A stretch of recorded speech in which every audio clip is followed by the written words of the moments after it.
มาครับคลิปนี้เราก็จะไปล่ามะม่วงป่านะครับมะม่วงป่าอยู่ดงครับตรงหน้าเนี่ยไปเบิ่งน้ำก่อนว่ะน้ำนี่มันลึกเนาะน้ำใสๆนี่ปู้เล่นเลยสระนายตัดนะครับมาลุ้นด้วยกันครับจะมีน้ำหรือไม่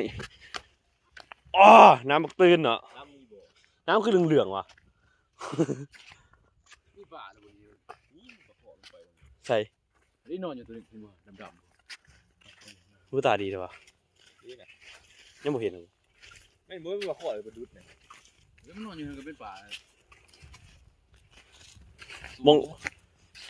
อ๋อน้ำใสอยู่แต่มันคือเหลืองๆว่ะป่านอนแล้วแล้วมีแถวห้องก็น้ำมันใส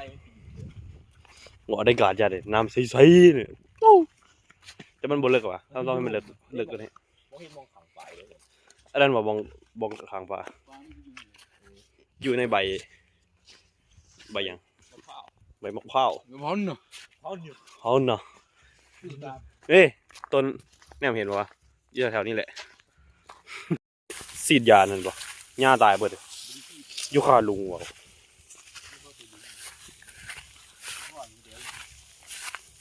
พอดินดอนโอ้มันมาปลูกลุงสำลีมาปลูกสวนนี้โอ้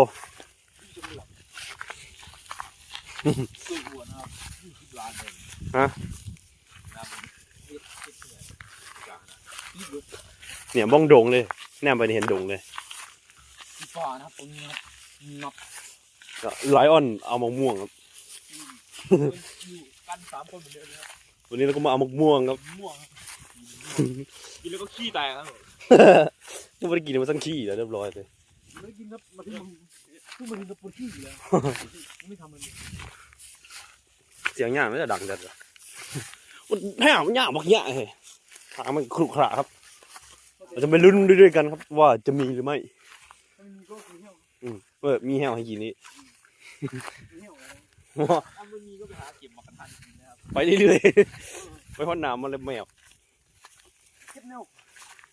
เราจะไม่สปอยครับเราจะมาลุ้นไปด้วยกันครับใกล้จะถึงละมันจะมีหรือไม่ว่าเราเห็นไฟมันไหม้หรือวะไม่มีว่าเราเห็นที่มีจากหมากหน่วยอยู่ป่ะครับมีเฮ้ยอย่าลืมนี่ครับต้นด้านหน้าเลยครับอย่าลืมต้นพร้อมอยู่สุดรอพร้อมปีนเราจะเข้าสู่พื้นที่ชุ่มน้ำครับ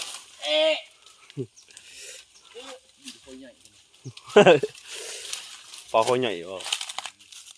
ที่เบ็ดเกาะปลาคอใหญ่ชอบเบ็ดต้องแบบระมัดระวังจัดเลยขุดเจือดเป็นบ่อทะยักนี่มันเป็นสนิมมาครับตันเลยบ่พามันเอาบอกฮักจะกินพาพาลุดมือเลยเรียบร้อยได้พาทองกับพาเงินเป็นพาลุดลงน้ำพาไปดูตรงมือนี่นุ่มบางไงหน่อยคนแบบนี่ครับเห็นบ่เห็นเห็นแต่สีมึงเรียบร้อยเทิมมันเป็นลายคือกันเนาะต้องเทิมอยู่ปูเดี๋ยวปูขึ้นเลยปูนี่แล้วเราขึ้นสิขึ้นง่ายดิบักลงมาเลยวะฟันลงเลยปั๊บแล้วก็ขึ้นไปแล้วเขาจะคักมันลงเลยวะฟันลงเลยมันได้หน่วยอยู่วะง่าลงบนง่าโอเคบนง่าฝ่านี่เก็บบนเลยวะวางแผนเลยโอ้ตัวเยอะเจ็บเลยผ่าพันลงเลยผ่าพันลงนั่นเนาะพันออมต้นไม้ไว้ยันต้นไม้อะไรดีกว่ามาไม้ไว้บอกเลยนี่ครับได้ไม้เอามาแม่นบ่เอามาต่อยก็จะได้แค่เอิญไม่เอาโบยักเลยเดี๋ยวปวดคอได้บ้างได้เอ็ดแนวแม่นนะครับเอ็ดแนวแม่นนะครับก็ต้องผ้า ผ่าปลายมันขึ้นมาครึ่งนะครับ ครับมันบวกครึ่ง เอาเป็นผ้าให้เดียว ใช่แมนบ่ แม่นบ่ ตีออกครับผ่าแล้วก็ตีออก ใส่แว่ เอาอย่างวะตีระเบิดอย่าผ่าสุดลงไปนั่นเลยเราต้องหาไม้ประขัดมันไว้นะครับ ให้มันตีตลอดเวลายี่ใส่วะเอาไม้นี่แหละ มันดีสุดกว่าวะก็เห็นตัวหนึ่งยังไงบ้างหนึ่งให้ เนี่ยต้องสอดเข้าไปแบบนี้ครับได้ละประมาณนี้แหละมีแต่หนามเนอะไม่ยาลาบรู้จะได้ซิมมะม่วงป่าหรือเปล่าครับอันเด้ได้เหรอครับสันก็ได้มันคือเหนียวที่สันเด้ได้ละอันหนึ่ง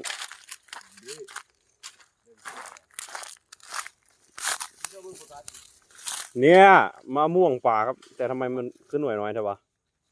อ๋อบอกโฟกัสดิรีบกระดับจัดไปเอาอยู่โรงเรียนไงไม่แม่นมันตายแล้วแบบคือสารเคมี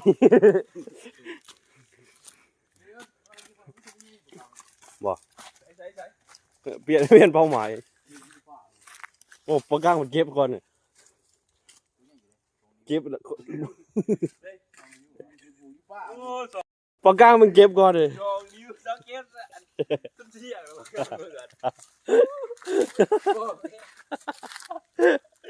ก็การกับซองนิ้วเก็บล่ะ ว่าเอาอย่างโตก่อนเอาดินเหรอเอ๊ยยังมีอีกมันเป็นหน่วยมาตรฐานของต้นอันนี้วะมาอันนี้โอ้ไม่ใช่หน่วยนี่ 1 2 3 หน่วยเสียงอย่างแหลนอยู่ในป่าปะอีกล้วยปะมาเพิ่งแล้วเลยโอ้ไม้หาก่อนเลยล่ะแล้วติดกันนั่นหล่อเลยลงมาเอ้าลืมกดถ่ายเฮีย แล้วเลยกดสต็อปไปอยู่โอ้พาเลยสัสพาอยู่ใส่บันนี่อ๋อได้ล่ะยอดครับไว้ชิวเลย ไปเอานก อย่ามันรุดนะฮะ นกมันเข้าหูของเรา นกเข้ารูอีกมีฮอตนกเข้าหูบาดเนาะ นกเขารีหู กลายเป็นภาษาหวน เขาบอกหัวเขาว่าในนี้มันเสียนั่นวะมันตุนตะเกียบ ห้ามเอาปกติต้องเอาหวนตลอดพอตลุดทั้งขี้เบื่อเบาหวนเลย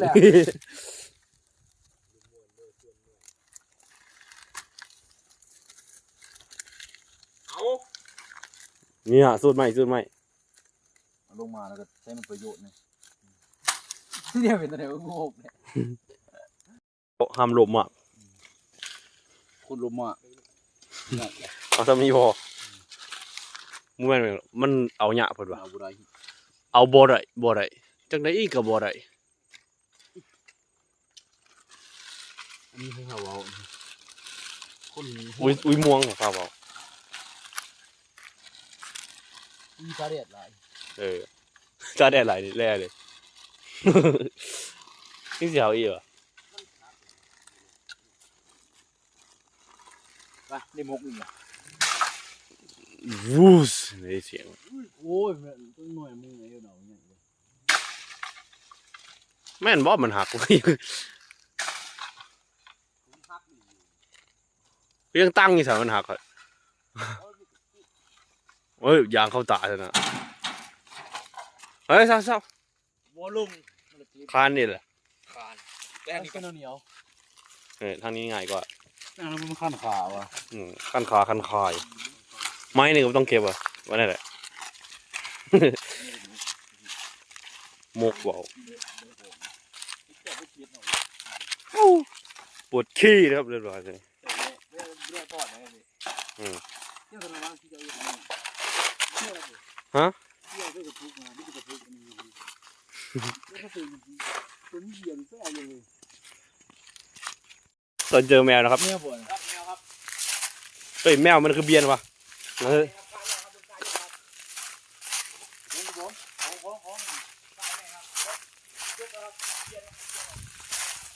เมียวเมียวเมียวเมียวจับแมว เอาไปแต่แม่เลย เอาเกิน ไปซ้ ไปเลยงู ำอ๋อนักล่าแมว คือบอกว่ามันกูเบิ่ง ก็แล้วเลยแล้ว แล้ว